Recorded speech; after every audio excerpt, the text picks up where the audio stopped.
The discovery. The Imperial warship Eternal Dominion drifted through the outer rim of the Andromeda sector when its sensors detected something unusual. Commander HFY stood on the bridge, her crystalline body refracting the soft blue light of the holographic displays around her. She had served the Galactic Empire for 200 cycles, exploring distant worlds and cataloging primitive species. Nothing in her extensive experience had prepared her for what she was about to encounter. The distress signal was weak, almost invisible against the background radiation of space. It originated from a small moon orbiting a gas giant in an unremarkable star system. The signal used an old frequency, one that hadn't been employed by any civilized species in over 1,000 years. HFY's tactical officer, a four-armed Creathian named Voss, brought up the analysis on the main screen. The signal appeared to be automated, broadcasting on a loop for what seemed like decades. The language was unknown to their translation systems, which contained over 40 million dialects from across the known galaxy. This alone was concerning. In the modern era, the Empire had catalogued every spacefaring civilization. An unknown language meant an undiscovered species, and undiscovered species were supposed to be impossible. HFY ordered her ship to investigate. The Eternal Dominion moved silently through space, its massive hull gliding past asteroids and debris fields. As they approached the moon, their sensors began picking up structures on the surface. The readings were confusing. The buildings appeared primitive, constructed from local materials like stone and metal. There were no energy shields, no defensive systems, no signs of advanced technology whatsoever. The away team consisted of 12 of the Empire's finest scientists and security personnel. Science Officer Krell led the group, his segmented insect body covered in protective armor. Krell had studied hundreds of primitive civilizations throughout his career. He knew how to assess a species' technological level within minutes of observation. He descended to the moon's surface with confidence, expecting to find another backward race that had barely discovered radio communications. The colony was small, perhaps 200 structures arranged in a rough circle around a central plaza.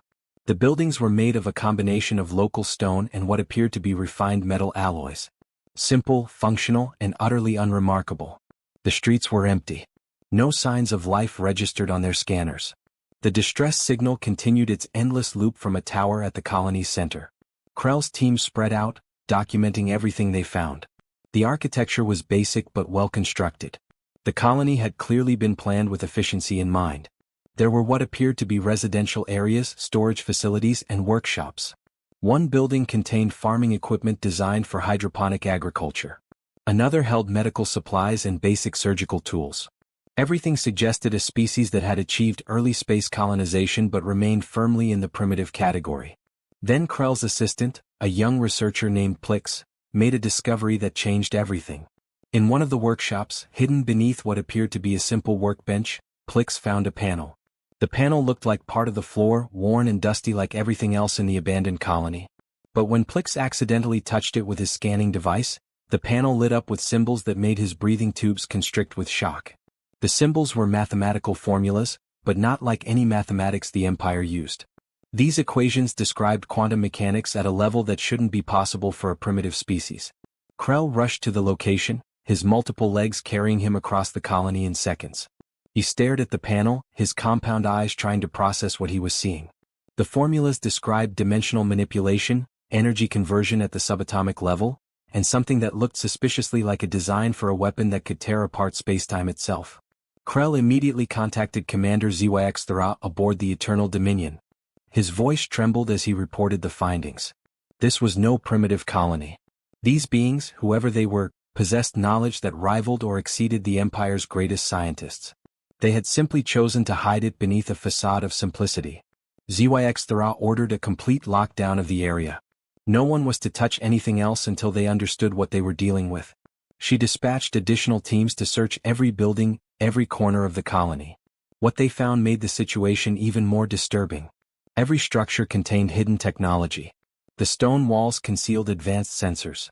The metal support beams were actually sophisticated communication arrays. The farming equipment doubled as atmospheric processors capable of terraforming an entire planet. The medical supplies included nanomachine injectors that could rebuild a body at the cellular level. This entire colony was a masterpiece of deception, designed to look primitive while hiding capabilities that would terrify the most advanced civilizations in the galaxy. But the most shocking discovery came from the central tower where the distress signal originated.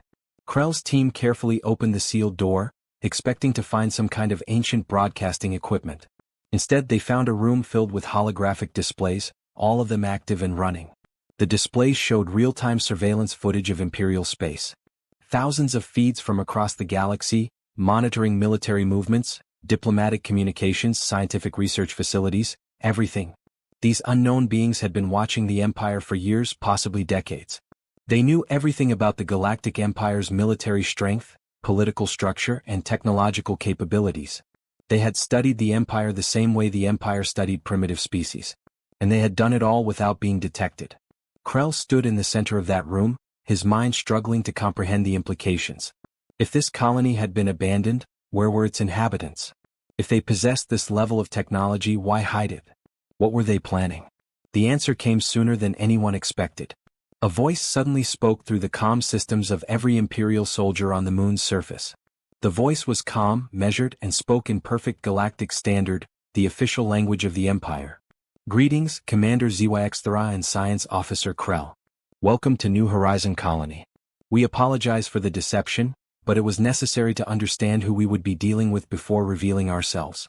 You have passed our initial assessment. We are ready to make contact. HFY's crystalline body pulsed with alarm. She immediately ordered her security teams to defensive positions.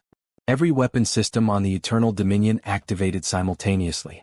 Sensors swept the area, searching for the source of the transmission. They found nothing. Whoever was speaking remained invisible to their most advanced detection technology. There is no need for hostility, the voice continued. We are not your enemies. We are simply cautious.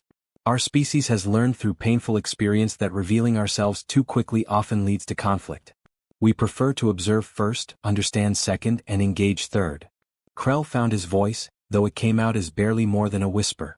Who are you? What species do you represent? There was a pause as if the speaker was considering how to answer.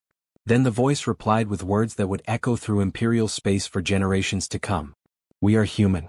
We come from a world called Earth, located in a region you classify as unexplored space. We have been observing your empire for 37 of your standard years. We know your strengths, your weaknesses, your fears, and your ambitions. We have studied your biology, your culture, your technology, and your history. We know you better than you know yourselves. The words hit like a physical blow. An unknown species, hidden from the Empire's vast surveillance network, had been studying them for decades. HFY's thoughts raced through the possibilities. If humans could hide so completely, what else could they do? If they possessed technology advanced enough to fool Imperial sensors, what weapons might they have? Why reveal yourselves now? HFY demanded, her voice carrying the authority of centuries of military command. The human voice seemed to smile, though that should have been impossible to detect through audio alone. Because, Commander, we believe it is time for humanity to take its place in the larger galactic community. But we needed to ensure that the galaxy was ready for us. Your empire controls most of known space. You set the rules for interspecies contact. We needed to understand if you would accept us as equals or attempt to conquer us as primitives. And what have you concluded? HFY asked, though part of her already knew the answer. That depends entirely on what happens next, the human replied. We are about to show you something that will change your understanding of what is possible. Please instruct your security teams to lower their weapons. What we are about to demonstrate is not a threat, merely a revelation. HFY hesitated. Every instinct told her to maintain defensive positions, to call for reinforcements, to treat this as a hostile situation. But another part of her, the part that had explored countless worlds and met countless species, recognized something in that human voice. Confidence, yes, but also honesty. These humans were not threatening the Empire. They were offering a choice. She gave the order to stand down, though weapons remained ready. Around the colony, the air itself seemed to shimmer and change. The empty buildings, the abandoned streets, the primitive structures, all of it began to transform. What had appeared to be simple stone walls revealed themselves as advanced holographic projectors. The metal structures unfolded into sophisticated machinery. And everywhere, absolutely everywhere, humans appeared. They had been there the entire time, hidden by technology that rendered them invisible to Imperial sensors. Hundreds of humans, standing calmly in their colony, watching the Imperial soldiers with expressions of curiosity rather than fear. They wore simple clothing, but each of them carried devices that Krell's enhanced vision could barely begin to analyze. One human stepped forward from the crowd, a male with dark hair and eyes that seemed to contain depths of experience far beyond his apparent age. He smiled, and it was a genuine expression of welcome rather than hostility.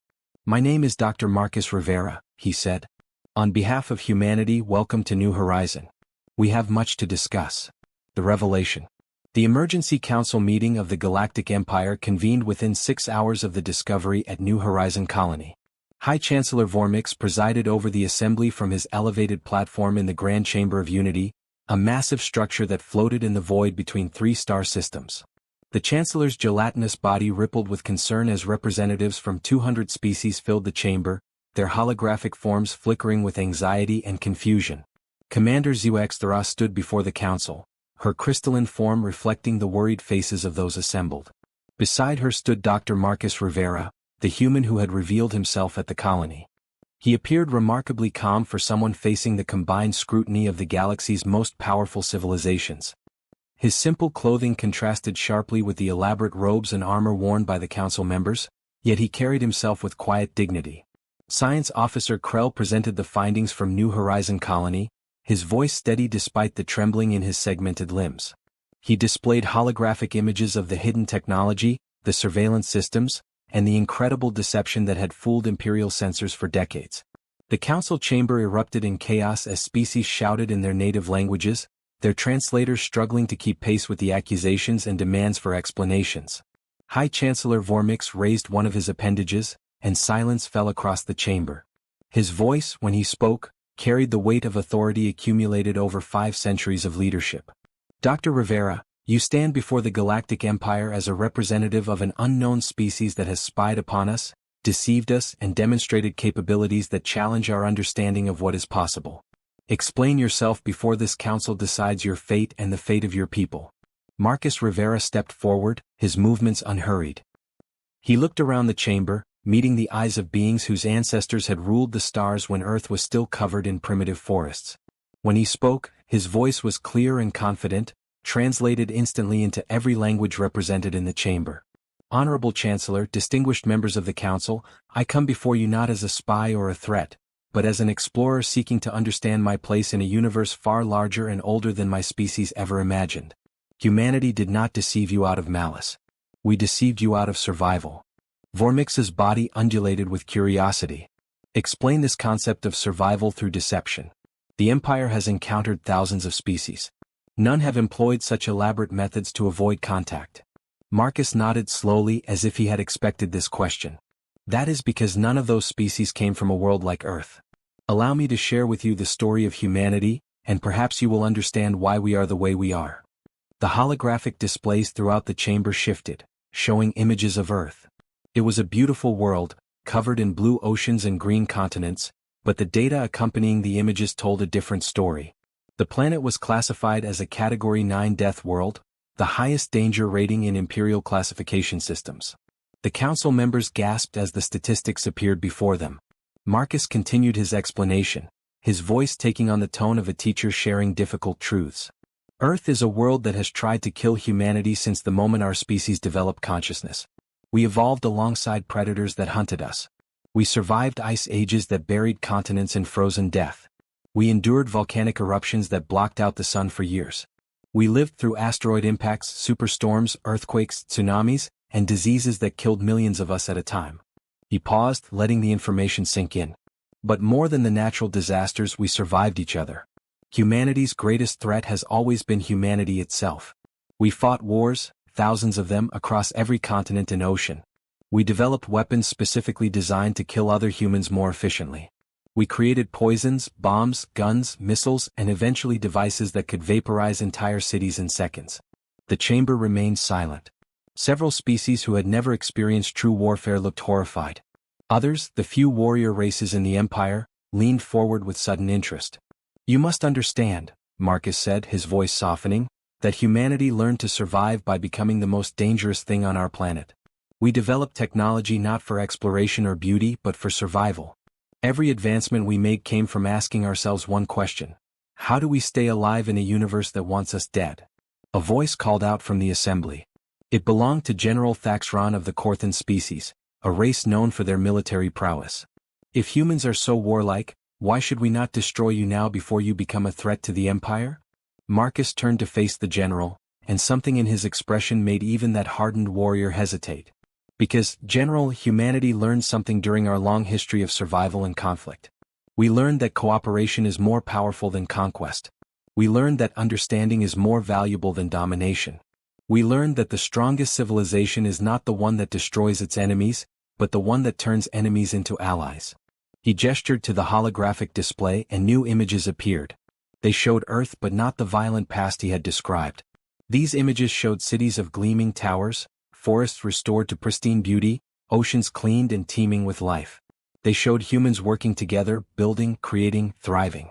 300 years ago, humanity nearly destroyed itself in a final war that came close to rendering Earth uninhabitable. In that moment of ultimate crisis we made a choice. We chose to survive not by defeating each other but by working together. We united our entire species under a single purpose: to explore the universe and find our place among the stars. Captain Elena Vasquez appeared in the chamber through a holographic projection from orbit. She commanded a human vessel that had remained hidden during the entire council meeting, watching and waiting. Her presence caused another wave of alarm among the assembled species. How many more humans were hiding, observing, waiting? Elena's voice was professional and measured. High Chancellor, members of the Council, I command the Earth Defense Ship Horizon's Promise. We have maintained position 3,000 kilometers from this chamber since the meeting began. Our weapons systems have remained inactive. We pose no threat to anyone here. We simply wanted you to understand that humanity does not reveal itself without preparation. Vormix's body rippled with what might have been amusement or irritation. You continue to demonstrate capabilities that should be impossible for a species we have never encountered. How did you develop such advanced technology in isolation? Marcus smiled, and there was something sad in that expression. We developed it because we had to. Earth taught us that the universe does not care about fairness or justice. It simply exists, indifferent to whether we live or die. So we learned to adapt faster than any other species. We learned to innovate under pressure. We learned to solve impossible problems because the alternative was extinction. Science Officer Krell spoke up, his voice filled with academic curiosity overcoming his earlier fear. Dr. Rivera, our analysis of your technology suggests you have achieved things that our greatest scientists consider theoretical impossibilities. Your quantum processors operate at efficiencies we cannot explain. Your energy systems violate several understood laws of thermodynamics. Your biological enhancements allow humans to survive in environments that would kill most known species. How? Marcus exchanged glances with Captain Vasquez before responding. We achieved these things because we were willing to try ideas that others dismissed as impossible. Humanity has a saying, necessity is the mother of invention. When you come from a death world, when you have fought for survival for millions of years, you learn that impossible simply means nobody has figured it out yet. He walked to the center of the chamber, addressing the entire assembly. Members of the Council, I stand before you today to offer humanity's knowledge, our friendship, and our strength to the Galactic Empire. We do not seek to conquer or dominate. We seek to join you as equals, to share what we have learned, and to learn from your accumulated wisdom. High Chancellor Vormix considered this carefully. And what guarantee do we have that humanity will not use its advantages against us?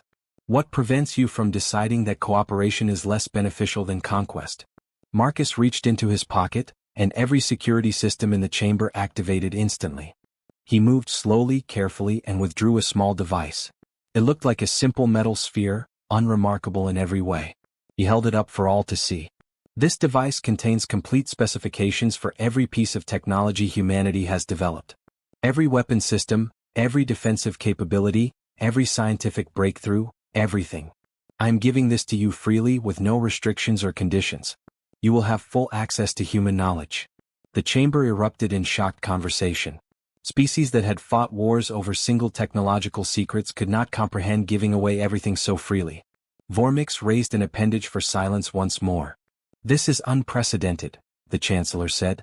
No species has ever voluntarily shared such information with the Empire. Why would humanity do this? Marcus's expression became serious, almost grave. Because humanity learned a hard lesson through centuries of conflict and suffering. Knowledge is only dangerous when it is hoarded. When it is shared, it becomes a tool for mutual understanding and progress. We give you this because we want you to understand us completely. We want you to know our capabilities so that fear does not drive your decisions. We want transparency, not secrecy. Captain Vasquez added her voice to the discussion. Additionally, Chancellor, humanity has observed your empire for decades. We have seen how you handle newly discovered species. You offer them membership, protection, and access to galactic civilization. You do not conquer or enslave. You unite. This is why we chose to reveal ourselves to you rather than remaining hidden or seeking power through deception. General Thaxron spoke again, but this time his tone was thoughtful rather than aggressive. Dr. Rivera, you said humanity learned that cooperation is more powerful than conquest. But you also demonstrated that your species excels at deception and warfare. How do we know you are truly committed to peace? Marcus met the general's gaze directly. You don't. Not yet. Trust must be earned through actions, not words. That is why we are giving you our technological knowledge. That is why we are revealing ourselves openly rather than continuing to hide. That is why we are placing ourselves in a position of vulnerability before this council. We are demonstrating our commitment to peace by taking the first risk. He paused, then continued with intensity in his voice. General, humanity knows war. We know it better than any species in this chamber.